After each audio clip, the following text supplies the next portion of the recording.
Baik, Assalamualaikum warahmatullahi wabarakatuh. Selamat siang Bapak, izin memperkenalkan diri Tarna Madya Gangga Babil Maulana STB 5457 Prodi Bimbingan Masyarakat Pasbi.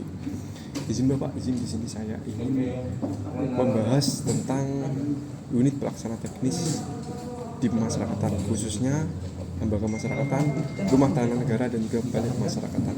Dan selain itu saya akan bahas juga tentang masalah-masalah yang terdapat di unit pelaksana teknis, termasuk lapas. Ada beberapa masalah-masalah yang saat ini masih menjadi pokok masalah.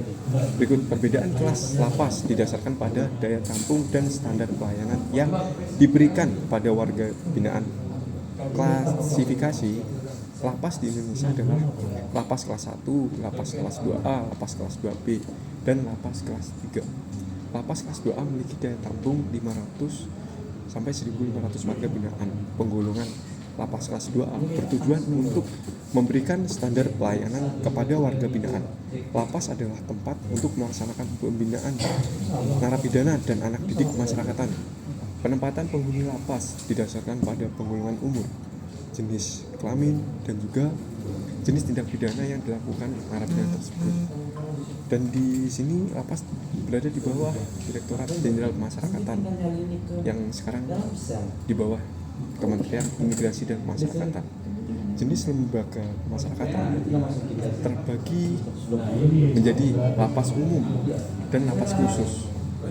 Lapas umum diklarifikasikan menjadi 4 kelas, yaitu lapas kelas 1, lapas kelas 2A, lapas kelas 2B, dan juga lapas kelas 3. Sementara itu, sedangkan untuk lapas khusus diantaranya adalah LPP atau Lembaga Pemasyarakatan Perempuan, lapas anak, lapas narkotika, lapas untuk tindak pidana berat.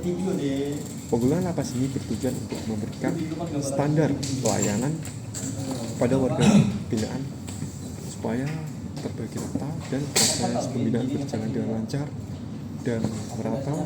Dan itu masa pembinaan narapidana dapat menghasilkan suatu hal yang bermanfaat kelak ketika narapidana tersebut keluar dari lapas.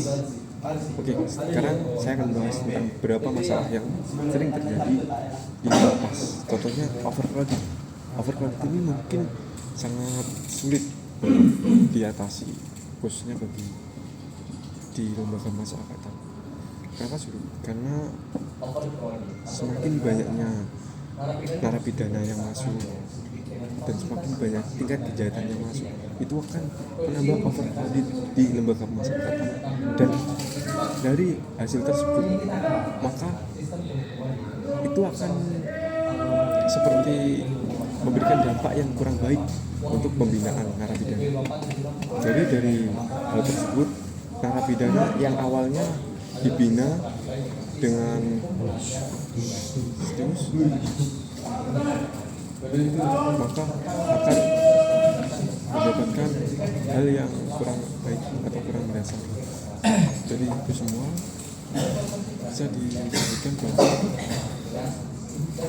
adanya overcrowded itu kurang baik bagi pembinaan narapidana yang ada di lapas. Tapi mau gimana lagi, saat ini pihak dari masyarakatan juga masih menanggulangi bagaimana narapidana tersebut bisa sesuai dengan isi kapasitas di masing-masing lapas. Dari itu semua, yang awalnya narapidana itu bisa mendapatkan pembinaan yang terarah jadi tidak terarah. Itulah yang berakibat adanya muncul residivis atau pengulangan kejahatan narapidana yang sudah keluar bisa masuk lagi dalam penjara.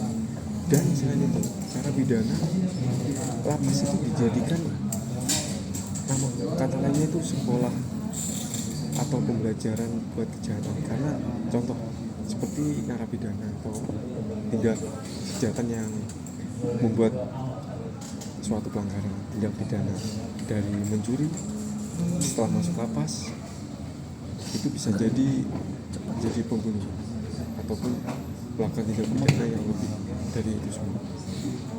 Baik, dari yang sudah saya sampaikan, ada kurang lebihnya saya minta maaf. Untuk itu, lembaga pemasyarakatan semoga dengan adanya transisi dari Kemenkumham diubah menjadi Kementerian Imigrasi Masyarakat ini menjadi lebih baik. Terima kasih. Assalamualaikum warahmatullahi wabarakatuh.